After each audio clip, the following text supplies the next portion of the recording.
Tere kuulama, uudised eetris ja stuudios Rohke Develak.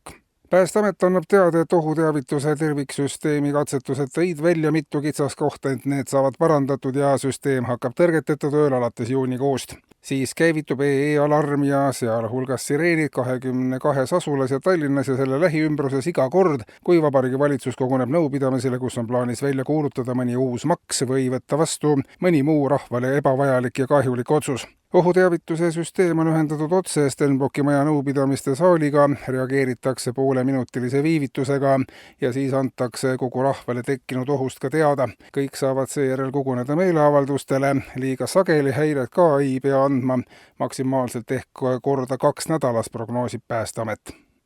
Keskerakond aga teatab, et on kaevanud mitmed erakonda puudutavad kohtuotsused edasi Euroopa Inimõiguste Kohtusse, et kohus annaks hinnangu Eestis sageli kasutatavale kohtupraktikale, mis võtab aluseks hoiaku, et kuritegevus on seadusega karistatav. Selline seadusruum jätab väga vähe mänguruumi inimestele ja organisatsioonidele, kellel ei ole jõukohane seaduskuulekas käitumine ja lõpuks viivad arengud selleni, et retsidiivsetel erakondadel polegi võimalik enam võimu juurde saada. See on aga ebademokraatlik ja ebaõiglane märkimisväärse osa valijate suhtes, kes on samade väärtustega, seaduste vastu allergilised ja kelle hääl võib jääda pikemas vaates siis üldse esindamata. Valitsus annab teada, et ettevõtete kasumimaks oli vahepeal uuesti laual, aga pärast pikemaid arutelusid kaldub valitsus lõpuks siiski ettevõtete kahjumimaksu poole. Kasumit jääb ettevõtetel nii ehk naa järjest vähemaks ja see asendub kahjumiga, mille maksustamine annaks riigieelarvele hoopis suuremat tulu.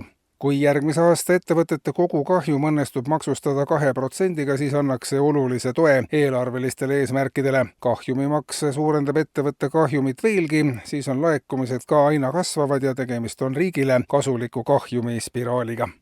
Tallinna Kommunaalamet annab aga teada, et pealinna suuremad ja sügavamad löökaugud antakse konkursi korras autoremondifirmadele rendile. Praegu linna hallata olevad löökaugud on erinevatele remonditöökodadele sisse toonud sadu tuhandeid eurosid ja see on ainuüksi töökodade selle aasta kasu. Iga auk antakse rendile eraldi ja rendi suurus oleneb kohast, kus auk paikneb ja selle sügavusest ja ohtlikkuse astmest. Eriti hea lõhkumisjõuga löökaugu rent võib maksta 5000 eurot kuus. Löökaukude rendile andmisega teenib linn täiendavat tulu, et linnakodanikke veelgi paremini teenindada. Auk antakse rendile 9 aastaks ning linn omalt poolt tagab, et auk oleks heas töökorras ja raskesti märgatav. Arvutuslikult teenib linn löökaukude rendile andmise pealt sel aastal täiendavalt pea 1 000 000 eurot. Maanteeamet hakkab üleriigiliselt paremaid löökauke välja rentima juunikuust.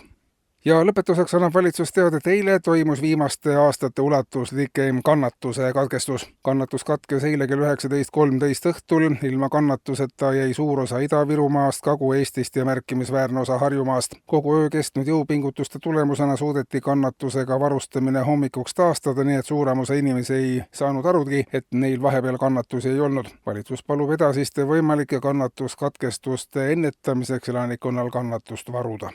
Eetris olid uudised.